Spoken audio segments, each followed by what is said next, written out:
Hi, folks. Welcome to Wednesday's I Write Radio videocast podcast. We've still got the difficulty of PM. Just cancel. Start again. Sorry. Oh, we've still got the difficulty of PMQs and FMQs overlapping. We'll have a chat about that. We're going to have a chat about the independence movement. Jimmy wants to talk about a confrontation between Hollywood and London. And I'm not even going to go through Stuart's list. Stuart has a list of things he wants to talk about, but he only gets to pick two. It's called the eclectic. The eclectic. Okay. PMQs, Stuart. Yes, PMQs. Disappointing. We've had better. I think we all agree that Keir Starmer didn't have a particularly good one. And it wasn't as though Boris was better prepared. He was just as bad, although on the fantastic world-beating and all that kind of adjective stuff, he really tried to avoid that. What can we say? I honestly don't know what to say about it. We discovered that amongst other things, as the way they work it down in London, they've decided to go against the science, and they're going to change the social distancing rule from 2 meters to 1 meter without any particular science behind it. I think what's noticeable about that is the scientists have now disappeared from the number 10 Downing Street press conference. So effectively, I think what's happened is we're now, all the decisions are political. So yeah, well, advice from scientists is no longer required. That's what I think they are. You can see why they've decided. I'm assuming the scientists have told them that they're not going to do them briefings anymore, mate, and you can see why. It was at Helen Whately yesterday on Kay Burley in the morning, and Kay Burley put to her, well, you can't put everything on the scientists. And Helen Whately actually answered, well, I can. And then went on to qualify that. So I think that might have been somewhat Freudian slip, where that is exactly cabinet policy. Blame the scientists for everything. We've thought that for a while, though, eh? Well, isn't that the one where she looked as though she was sitting on the toilet? Yes. Aye. Mm-hmm. She obviously doesn't have a friendly hairdresser either. She really doesn't know, but there we shouldn't be talking about how people look. No, I thought PMQs was awful the day, mate. I thought the only thing that I took from the entire thing is it's noticeable how the opposition in London, the opposition at Westminster, including, I would say, the SNP, really don't hold government to account very well. I don't know if that's just the way that Parliament's operating at the moment, but you contrast that with Holyrood, where they gleefully get stuck in and have a right good dig.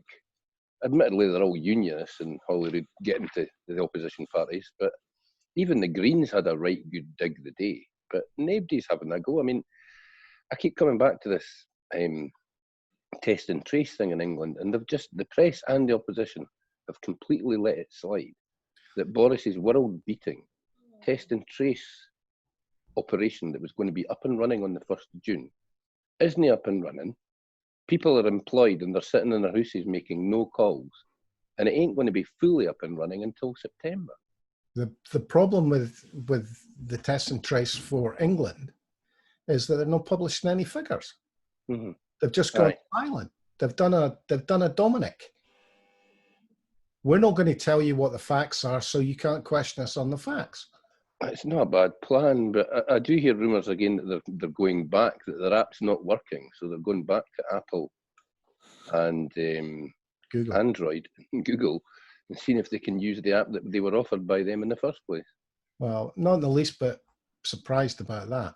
But, I mean, job done. Our pal from the Brexit campaign has got his money. He's got his reward.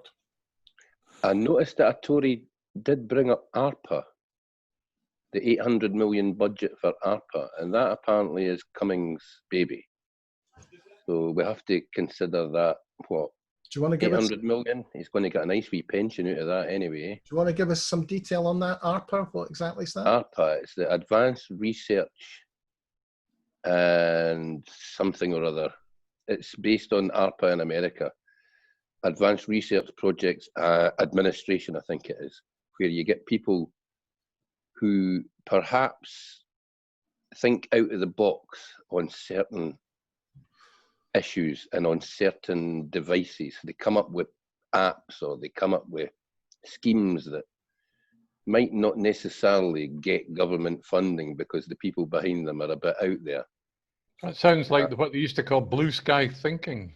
Exactly. Yeah. But as I say, he's been Cummings, this is his baby, and he's been handed 800 million to go and find these things. The main worry of it all for me is it's set up to be corrupt, because if people are coming up with these things and the government are funding them, who's going to benefit? Is the government, or are the government ministers who make the funding decisions, are they going to be buying 10% of the company? Yeah, but who decides whether it's worthwhile investing in it or not? And who decides whether the product, the outcome, is any good? Well, the structure of it is that civil servants don't make the decisions. Effectively, politicians and civil servants are cut out, because the idea is that the idea that's going to work is not an idea that looks like it's going to work. Is effectively the basis of it. Well, look, here's a question coming back to Prime Minister's questions. It struck me that Keir Starmer was wet. It was predictable he was going to ask about the death facts. And he didn't push. He said 40,000 40,000 plus dead, 50,000 on another scale, and 63,000 excess deaths, highest in the world. Why did you announce you were proud of your handling of the emergency, Prime Minister? Now, it was predictable he was going to ask a question like that. The Prime Minister answered. He just went off the question. But I was very disappointed that Keir Starmer didn't take it any further. As I've said, and I'll say again, it's back to politics as normal. I mean, the qualification for the cabinet at the moment is you're a Brexiteer that can bullshit. That's it. There's two gears at the moment in that cabinet. That's bullshit and reverse. Nothing in between.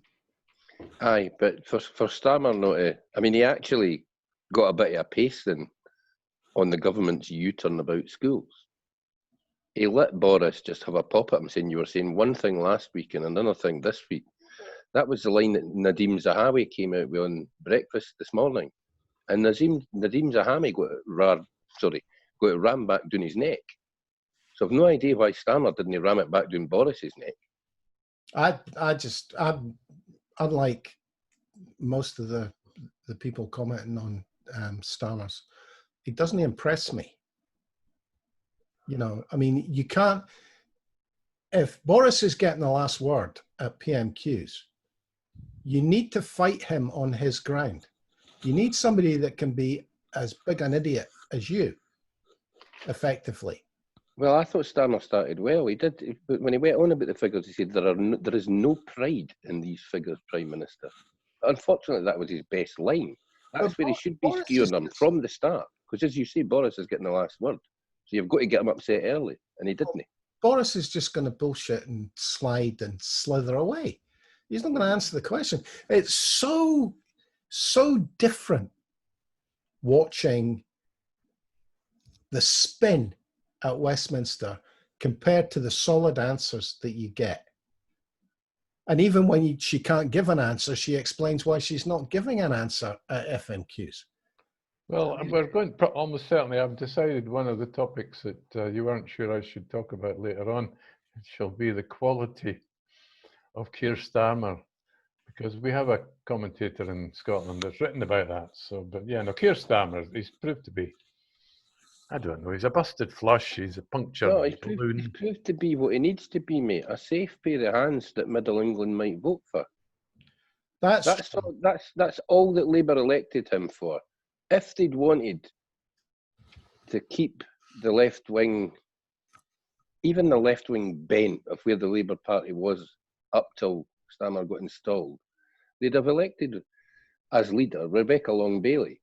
She's a risk because she's young, but at least she's a lefty, and she sees it as she sees it. To be honest, Angela Rayner should have stood for leadership because she'd have done a hell of a better job than either of the two. Well, I'm very, very disappointed. And Ian Blackford, I can't remember what the question was he asked. About the 2 metre and the 1 metre rule. Aye, which is a strange one to go on, given that they haven't actually made a decision. They're just flying kites at the moment. So why not ask them about something they've actually done, Ian? I'm tired of him. He's done for me. I think you're wrong, Jimmy. I think the decision's been made. I think. Yeah, but they're not going to come out and announce it until they open pubs, mate, and they're not going to do that till at least next week. So why go with it this week? Well, I think they're flying a kite, but I think you can totally rule out any health aspect at all now. This is all about getting everybody back to work, which is why the furlough won't be extended. Well, the furlough has been extended, though, mate, hasn't it? It's been extended to October.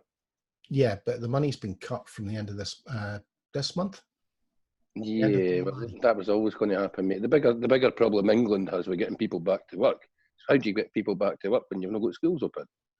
Well, and that's why at some point they're going to basically reintroduce the law. If you don't send your kid to school, you get fined. Well, that doesn't happen in Scotland. Scotland is a huge problem for them at Westminster at the moment. Aye, because we're getting things, we're putting in place things like our track and trace, which is effective, but also when they went on testing in the Scottish Parliament, she made it clear the system that we are putting in place for ongoing testing of care home staff, and that we will probably put in place, if recommended to do so, with all NHS staff, is something that no other part of Britain is contemplating. Scotland's ramped it up to the point where we can put in a far better testing operation than the rest of the country. Don't look at me, boys.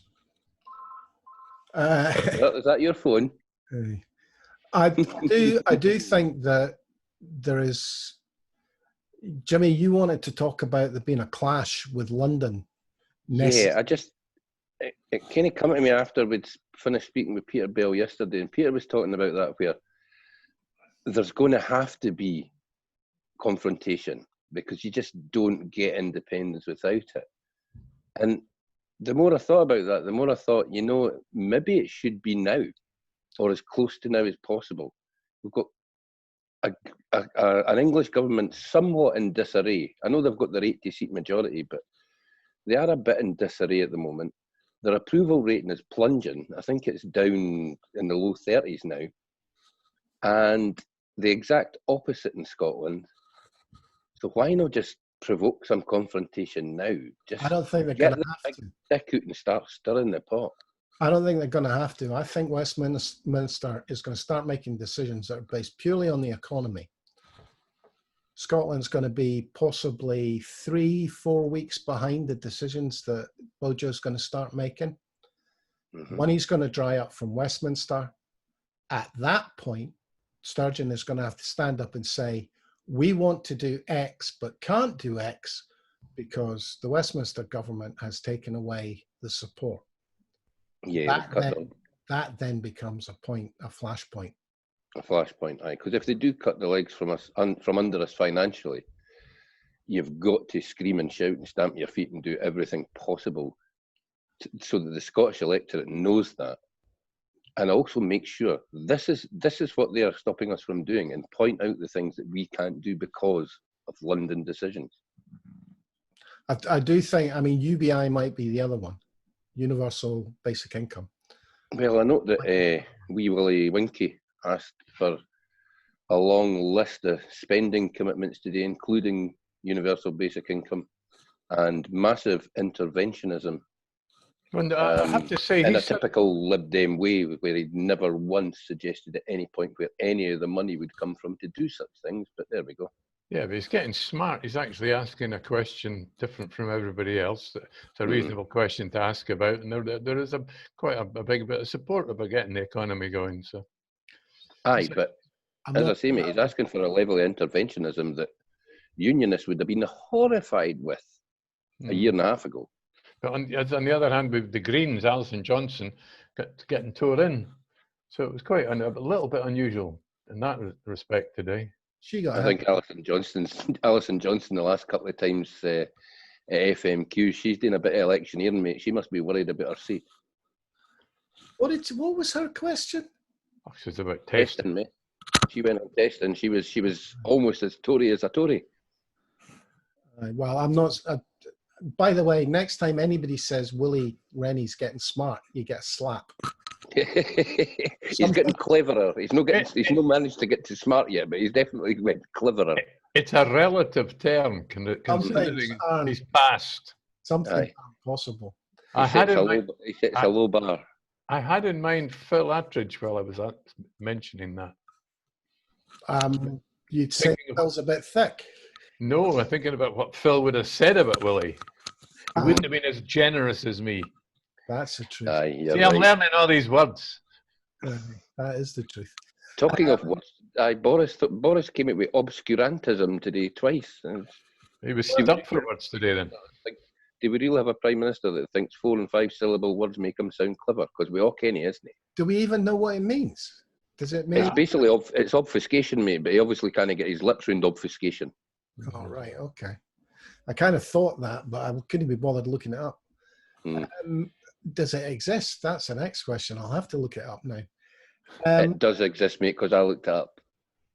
So with what we've been talking about, some sort of head clash with London from Edinburgh. Yeah, I'd like to see that, and I'd quite like to see it possibly bringing in other people than Nicola. I'm not so sure. Which is why UBI kind of appeals to me. Because there's no way a Tory government at Westminster is going to support UBI. No, you're right. The Liberal Democrats appear to be on board with it. I can't see the Greens having a problem with it. Would the Labour Party come out and say they would support an SNP universal basic income? Well, the Labour Party, it's funny we haven't mentioned them up to now. I wonder why. I think actually it'd be an interesting one, mate, because given what we've said about their statement the other day and how splits seem quite evident in the Labour Party, if we did mount some kind of campaign around UBI, you could probably split them asunder, because it's difficult to see how Richard Leonard could really come out against it, given the backing he has of his own union, the GMB. I've always thought the Labour Party needed another big issue, like the health service. Universal credit is probably the newest one. But to get back onto the electoral possibility of winning, and I thought UBI might be the vehicle. I'm glad you quickly went from universal credit to universal basic income. Sorry? Just carry on. Yeah, the slip of the tongue. Carry on, Norrie. But you're probably right, Norrie. But as I say, I think it might split them, because there are some in that Labour Party, even in the Scottish Labour Party, but certainly in the Westminster Labour Party, there are some who would come out against UBI because it doesn't fit with their, shall we say, the Blairite free market philosophies as such. There's a huge problem with UBI. Until it's actually laid out in front of you, it can mean so many different things. Aye. That's the real problem. I mean, I seem to remember that Sturgeon's idea was like 150 quid a week. Aye, I don't think that figure might make any much sense to me. And it wasn't universal.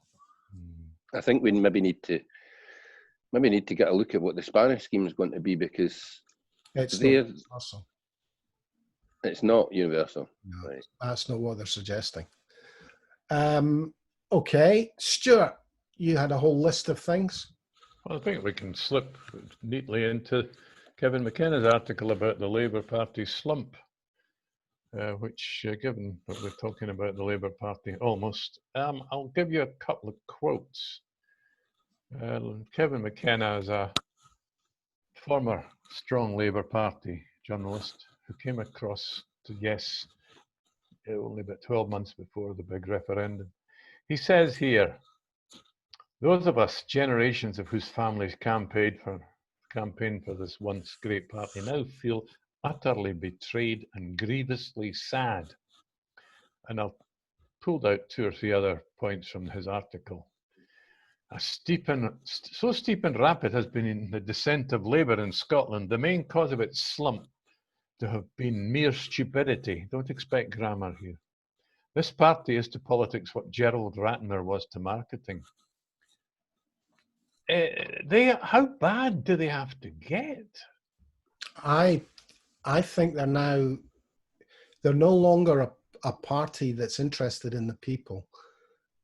They appear to be a party that's only interested in themselves. They're in a bubble. They're fighting with each other to keep their seats. They're not big enough. They've shrunk too small now. And that lack of relevance to the voting public means they're shrinking. They're only looking at their own navels. Well, here's a word that might fit them, the one we normally save for London. Exceptionalism. They were so big and so powerful in Scotland. I don't think they've adjusted to their smallness. No, I don't think they ever adjusted to getting their arses kicked in 2011. I think that, and they've got a huge talent problem, a huge dearth of talent. There are no big figures left. Do you look at the benches? I mean, I'm sorry, but even in our lifetime, John Smith, Robin Cook, Gordon Brown. No fan of Gordon Brown's, but he was a massive figure in that party. And even if you look back to Holyrood, I know Henry McLeish made some stupid mistakes, but Henry McLeish is a guy, he was an intellect that you would listen to on any subject, even to an extent Jack McConnell. You know, Jack McConnell's opinions I might disagree with, but I'd give him a hearing. I didn't want to hear what Kezia Dugdale was going to say or Richard Leonard, and I certainly didn't want to hear much of what Jackie Bailey's got to say. There's no power there. There's no gravitas. I think Norrie, you're right. I think they're navel gazing in the extreme, and they're always playing catch up. They didn't lead on any policy area at all. Well, it's like they're finding solutions to their internal problems with their policy, as opposed to finding solutions to the country's problems. Aye, and you look at them now, especially with that last. Look, we've got on offer every single variation of anything but independence you want to think of. Aye. I mean, they're basically turning against, as we've said, they're turning against a third of their own support. They're trying to appeal to less than half of the electorate. They're looking to win the unionist part of the election. So they're not looking to win the election at all at that point. They just didn't want to be third this time. Don't understand where they're going. Stewart? There is so little to say. I'm not sure that, I think Kevin McKenna descended into a conspiracy theory at the start of his article, suggesting that people like, you could say Tony Blair would be an example, that at a certain level of public school system, some students were assigned or volunteered to go and join the Labour Party so that instead of the Tories, so that they could bring them down. I don't know. I don't think he's wrong. I think if you look across the piece at Westminster, especially, I mean, it's Oxbridge writ large. So I don't think he's wrong that they're all coming from the same route, albeit some of them branch left and some of them branch right. You know, I do think he's right about that. Well, some of them are just, they were felt. Watch one of these guys for Clydeside Labour Party MPs stand up in Westminster and scare the bejesus out of everybody with a good, solid rant. Can I just remind the world that it wasn't out of Strathclyde or Glasgow University that the Soviet spies came from. It was Cambridge University was the hotbed of Soviet spies. But that's kind of what I'm saying. So I mean, why would we be so surprised that there could be people within that bubble that either honestly joined the Labour Party and then perhaps they were brought back in and said, right, you will do this and you will pretend to be this and that. They didn't need to pretend, mate. There was a... What was his name? Wait, sorry. The guy, the spy, Well, there's a few. Burgess. Burgess. Because the thing he missed most was cricket, which kind of sums up the route he comes from. So now the question arises, are there people like that in the SNP? Of course there are. As soon as a party gets to a certain size, carpetbaggers move in. But not just carpetbaggers. You know, dark forces. You're suggesting spies and spooks, and I think there might be a few, mate, but I don't think the British security services are anything like as they're portrayed in the movies. Can I just remind you about Northern Ireland, Jimmy? Aye, but Northern Ireland was pretty easy, mate. They bought them. Ireland was that bloody poor. They just bought influence over there. And they turned. It was IRA guys they turned. They weren't in the IRA. Aye, but everybody was skint, mate. Look at how poverty-stricken Ulster was in the 70s. What would it cost you to buy a Jerry McGuinness? A few grand. A few grand would buy him a house, for Christ's sake. A Jerry McGuinness. I like that one. Martin McGuinness. I'm conflating two terrorists. I do apologise for that. You did well there, though. I like it. Yeah. But I think, I mean, the whole thing with the Labour Party, are we that surprised? Really? I mean, come on. They as much as they want to rewrite their history, the Labour Party embraced Tony Blair with open arms, and they adored him until the Iraq War. He won them 3 elections. He got rid of Maggie Thatcher. He got rid of Maggie Thatcher. He was Thatcher's love child almost. But the Labour Party were perfectly happy to go along with Blairism for years. It's only later that they started the recidivism to rewrite it. I have to, sorry revisionism here. Tony Blair's Labour Party was not just a warmongering bunch of thugs. They did good stuff as well. Well, we got the Scottish Parliament. That was the name. That was the EU. Sorry, Tony Blair is not getting to claim that. That was the EU telling him that he had to give us evolution or a vote. But he did have spending levels remarkably far higher than public spending levels, way higher than we'd seen before or since on the NHS and on education. So he finally paid off our war debt to America, which had been a noose round our neck for, 6 decades? Talking about which, did you see George, what's his name, Moribund Monbiot in the Guardian yesterday about the secretive trade deals and the lack of parliamentary scrutiny that is now required? Yes, I noticed somebody this morning, is it Tim Montgomery, Conservative Home? He was on Sky. He wasn't happy about that, going through Parliament without proper scrutiny. Well, the position is that they can put it through without any scrutiny. And publication of the detail for 5 years.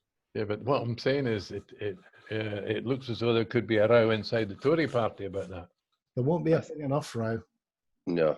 You're totally right, but all I'm saying what I caught. Again, given the sums of money that are involved, there's an awful lot of pork sloshing about to be cut up and spread about. Oh yeah, the old pork barrel. Well, I would think that trade deal might just be another opportunity, because there is no system for the devolved administrations to be involved. Norrie, you're looking at, I've seen a few figures lately. Aldi, for example, sorry, I wanted to bring in Tesco there. Tesco now having no Scottish beef on their shelves. That's just a prerequisite to moving in all the American shit. Well, Aldi and Lidl's. Didn't even know. The fact that we didn't even know some of the stipulations of this deal they're trying to push through. And one of the ones that we do know is that the Americans want to use the word whiskey, and they didn't want to put an E in it. Well, and we really just toss that away to please Tories in London. What we do know is we're not going to get to see it. Our parliamentarians are not going to get to see it. Mm-hmm. First we'll know about it is when American whiskey without an E appears on our shelves. And when we look at a pack of pork and it's got no place of origin on it. Aye, and it doesn't tell you what's in it. Well, that'll be so far down the road, people will, you know. Oh, No, that Stuart, part in the road, Stuart, this could be signed by the end of this year. No, no, all I'm saying is I don't think the public will get excited about it because they Well, won't know. The media won't tell them. I think the whole of Scotland should be excited that we're going to lose our hard fought for reputation for quality. I mean, Yeah, well, Scottish beef is world renowned, you know. It's Scottish. Jimmy, but you just used the word "should" right in your introduction. I mean, that's the problem. If the public are not whipped up by the media, they won't get excited. I think she's right. I think Wales, Ireland, and Scotland will get upset about it. 80% of the population won't get upset about it. But I think the devolved administrations will get upset about it. Well, you've got Welsh lamb, Scotch beef, Scotch whiskey, Scotch beef, Scotch fish, you name it.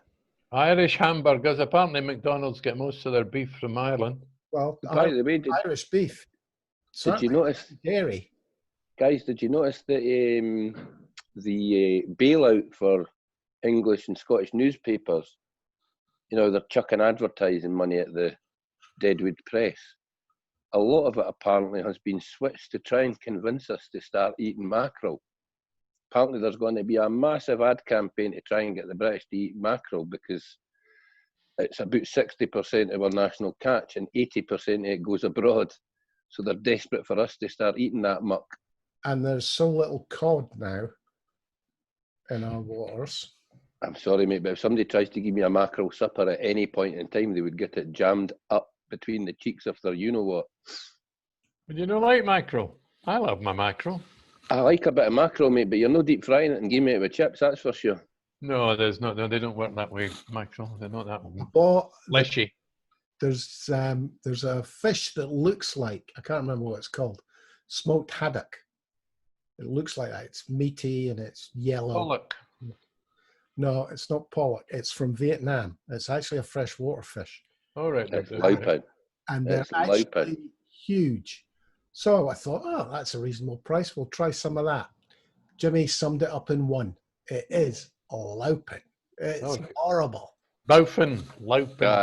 Is it not a member of the catfish family, mate? Which I think it is. Aye. It's not a pleasant eat. No. Well, I think treat it like I would smoked haddock, and that was maybe a mistake. Maybe it needs to be fried or something. I don't know. Oh, you will. Something civilized. Poached in milk and butter and. Well, that's how I cooked it, and I hardly recommend that you don't cook it. Okay. My mother used to start with doing that. Who knew we were getting a cooking segment this afternoon, guys? Aye. Well, things right. I need to bring up a first, as far as we know it's the first. Craig Murray, former ambassador Craig Murray's in court today. The short version is why he's been prosecuted for contempt of court, I believe. What is interesting is it's a virtual court. It's just a procedural hearing, as they call it. But apparently there will be 700 virtual people there watching it from all around the world. So whatever happens in there,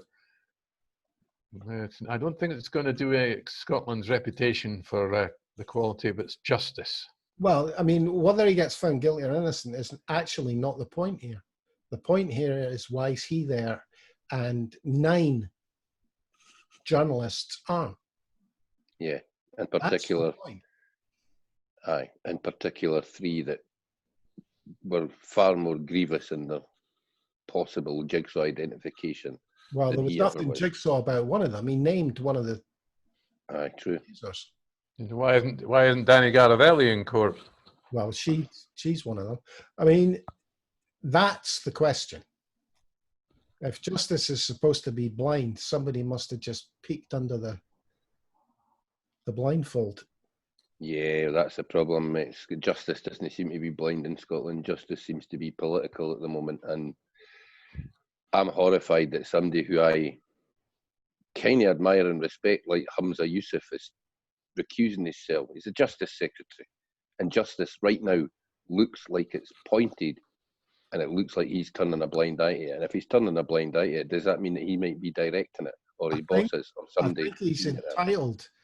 I don't think he should get involved in the Craig Murray case, but I think he's entitled to ask why that case was sent to the Procurator Fiscal and others weren't. Aye, I think he's also entitled to ask me why the group of policemen that was set up to bring about the downfall. I can't say that, kind of. They weren't set up to bring about the downfall of Alex Salmond, but certainly they were set up specifically to find more evidence against them to back up the evidence that had come from within the Scottish Civil Service. Why they're still operating as a squad? Doug. Well, they shouldn't be operating as a squad, mate. They failed. They got it all the way to court, and the evidence that they brought, none of it was relevant. So those 20-odd officers, and presumably somebody of at least superintendent level running them, should have been split up and sent away back to do other work again, instead of running about trying to get a conviction of a journalist, or a citizen journalist for that matter. Well, if the system worked the way it was meant to, they just present the evidence to the Crown Office. The actual decision to prosecute lies there. Yeah. So. Yeah, well, we all know somebody decides who to prosecute and who doesn't. We even, you know, who makes that decision? That person needs to be. There's also a lack of transparency about the Crown Office and what kind of influence Westminster and London have over the Crown Office in Scotland. Because I've had a wee butcher's hook around the internet and that, and they do still have some tendrils in there. They do still have some influence, and I wonder if they should. They shouldn't. It's meant to be a separate legal system after all, isn't it? Yeah, but you don't get promoted onto, say, the Supreme Court unless you're a good guy. You don't get an OBE, an MBE, a Lord this and all the rest of it. So these all come from London, all these baubles. Aye. Time to go. Which brings us quite neatly onto the subject I kind of want to touch on. I get the distinct feeling in my water. Oh dear. We don't mention that. Movement is beginning to groan back to life as the pandemic recedes a little bit. I'd agree with that. I think there's been a few interesting Excuse posts. me a minute, I'll be back. I've seen a few interesting posts on Twitter and on various Facebook groups that I think you're right, Norrie. People are starting to blow off the cobwebs a bit, flex their muscles, because they know that this year's important. They know that this election, doesn't matter what the polls are telling us about massive wins. A massive win in and of itself doesn't mean much other than more SNP power. But it's how we're going to use that power, and whether we're going to use it in a way that brings us in any way closer to independence. Well, I actually think that the reason for it is really quite specific. I think everybody is really annoyed with Jackson Carlaw politicising everything. Cole Hamilton's erroneous claim that the Scottish Government wasn't policing care home staff moving between homes. And Ian Murray's accusation that the Nike conference was the centre of the coronavirus spread. Well, I think they're the things that guys have gone, no, wait a minute, we're not having any more of this. Wouldn't it be nice if Ian Murray and Neil Findlay came out and apologised to the professionals on the impact management team that clearly done a wonderful job around the Nike conference? They suggested that they'd done a terrible job, and they suggested that that terrible job was covered up by the Scottish Government. Well, and they'd done it every day, constantly, for weeks. And then as soon as that's disproved completely, they just go silent on it and go into something else. Well, that's the job of our fantastic, wonderful, incredibly journalistic class. Aye. They need to get in there, and first chance they get, especially Ian Murray, get in Ian Murray and ask him why he's not working at Westminster, and when's he apologising to the nation. Ian Murray, the MP? Yeah. He was the one that pushed the Nike spread theory. All right. Funnily enough, when you ask them questions, when you ask Neil Murray or Neil Finlay. Neil Finlay, sorry, or Ian Murray questions on Twitter, they never get back to you, and they're desperate to tweet. I mean, Chris Finlay in particular is never away for the thing, but they don't take criticism very well, do they? No, because they're part of the group of people that believe what they say is true without checking that it's true. Well, I mean, are these the green typists to go along with the Green Pen Brigade? Cole Hamilton, sorry, not Cole Hamilton. Yes, Cole Hamilton, whose reaction to giving out false information was to blame his constituents that gave him the information. Aye. Rather than take responsibility for not checking the information. That sums it up for me. Mm-hmm. So. I noticed this morning that that remarkably impressive ermine-clad horse's arse, George Fawkes, was trying to rehabilitate Cole Hamilton this morning by saying he was doing a good job trying to look after Edinburgh Zoo. Aye. How can you go wrong when he's nice to the animals, eh? Oh. And you know what's going to happen. Edinburgh Zoo's going to open.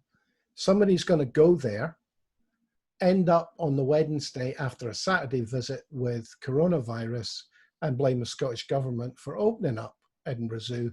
Cole Hamilton and George, I like Mink, will be among the first to tweet about irresponsible actions by Scottish government. Aye. Interesting, we've talked about Ian Murray, George Fawkes. I've no idea what Alex Cole Hamilton's loyalties lie, but it sounds as though he might just be a Jambo as well. There's a point. No idea. He's an ex-policeman, Cole Hamilton, I think. That doesn't stop him being a Jambo. I know, I'm just trying Don't forget, part of Ian Murray's appeal is that there's a certain section of the Jambo support believe that he saved Hearts. But come on, Hearts haven't even got a big support, mate. So neither club in Edinburgh's got a big support. You're talking about Hearts, the second division club. First division, championship even. Sorry. Although that might change, you never know. Things are very fluid in Scottish football at the moment. No, I think we'll call it the second division club because outside football, people don't understand the strange names they give leagues. Aye, why do they keep doing that, Jimmy? Why can't we just have a first, second, third division? What's this about premiers and championships? It's not just football. Particularly in Scotland, mate, it was the clubs taking control back in the day because rugby's the same. The Scottish Football League and the Scottish FA were clowns at trying to run things. Unfortunately, the clubs took control and installed more clowns. Can he have enough clowns?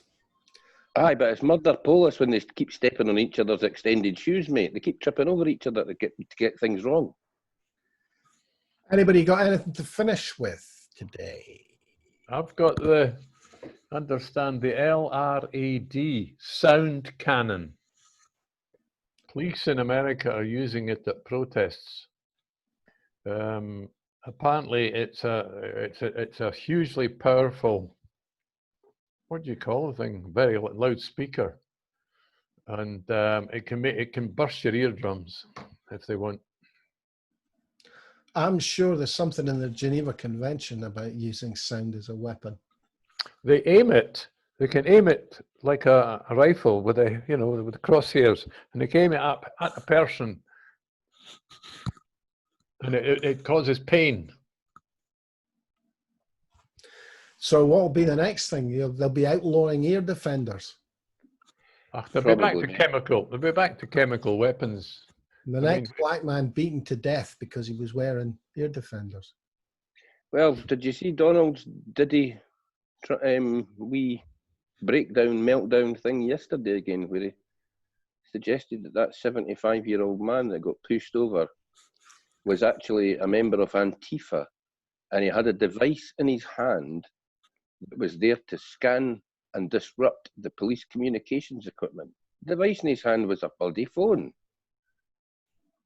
You couldn't make it up. Well, somebody did make it up, mate, because it was about 20 minutes before it was tweeted by the esteemed President of the United States. It was on a right-wing conspiracy nut channel. Now, these people are that far to the right that Fox News wouldn't carry their stories. So it seems that Donald is watching, hiding in his bunker with his tinfoil bonnet on, watching conspiracy theories channels on YouTube to get his information. He wasn't hiding. Worrying. He wasn't hiding in the bunker, Jimmy. He was just doing a little bit of reconnoitering, I believe. I did see another one, mate, on Twitter. I don't know if you've seen it. It was beautiful. Some Melania had dipped into this thing and was talking about statues and blah, blah, blah. And somebody absolutely tore her a new one that finished off with "Sit down, third lady." And I thought that was really quite nice. Call her third lady, given that she's a third wife. Was it you, Stuart, that spotted the Scottish government's giving one of Trump's businesses some money or something? Oh, that's appalling. Well, I mean, do you know, they're handing out money, obviously, to save businesses in Scotland, and hospitality is a big business. So Trump Turnberry, with 477 employees, is lined up for best of £1 million worth of a tax subsidy. Only about 77,000 subsidy for Aberdeen. They don't do a lot up there. All they do is play golf, apparently. There won't be any comeback in Scotland because that's just the way the system works. But I must admit, my thoughts on it are as they were with Virgin. If the money's going to the employees, I don't have a problem. Well, if they keep these 477 people work, that's fair enough. But the trouble is, it looks as though it could be illegal under American law. It could be regarded as a bribe. They've got some cheek to talk about bribes in American law. Jesus Christ, they're the world masters at it. Only they call it lobbying. I didn't realise that there was a law against bribery in America. There you go. I thought the law said you had to. Aye. No, you're not, because they fined Boeing about 400 children or whatever the fine was. Oh, God. I'll have to remember that line. You find somebody 400 children. God. Aye. Well, you take it. Honestly, I'm a massive fan of Mario Puzo in the Godfather movies, but he kind of got that the wrong way round. It's the Americans that taught the mafia everything they need to know about bloody bribery and corruption. Isn't it the other way round? Well, wasn't, what's his name? Oh, God, I've forgotten his name. The most famous president America's ever had got assassinated. Kennedy. Kennedy was there not supposed to be links between Kennedy's old man? Oh, aye, his old man ran rum alongside the mafia in the 20s, mate, when the prohibition was in. Just used his money better. Mind you, he also got appointed in charge of the securities, the regulator of the stock market. So it just shows you how there's a very thin line between politics and crime. Joe Kennedy supplied the boats, the mafia supplied the guns, and somebody else, Jimmy Hoffa's predecessor, supplied all the wagons. They all had their fingers in that pie. Awful lot of money to be made. Right, that's true. Anything to finish with, boys? Not from me, mate. Silence was the word. Well, we'll call it a day at that. We'll be with you again tomorrow. I would no doubt think that's happening. Mm-hmm. I keep forgetting FMQs is a Wednesday, not a Thursday now. Well, thanks for listening, folks, and thanks for being with us, Stuart, Jimmy. I'm Norrie. And we'll see you all tomorrow.